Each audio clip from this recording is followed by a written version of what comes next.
Mikko Hirvonen ajaa Jukojärvi ykkösellä pohjat, vaikka äskeisessä tilanteessa rikkoo autonsa tuulilasin. Urja kakkosella menee rikki sitten paljon enemmän muutakin. Ja nyt keskeltä Masen täys heittää 100.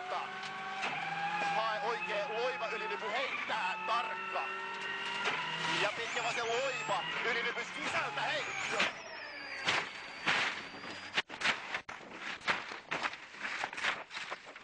Hurjavauhtinen ulosajo. Monta kertaa auto katon kautta ympäri ja Hirvosen kisa päättyy tähän. Tämä on Hirvosen uran pahin ja vaarallisimman näköinen onnettomuus.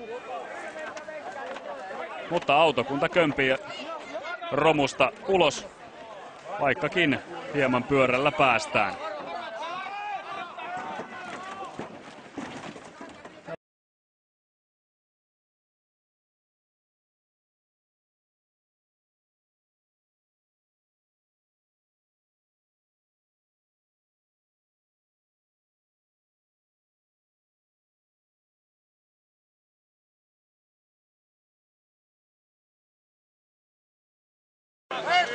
Pois täältä!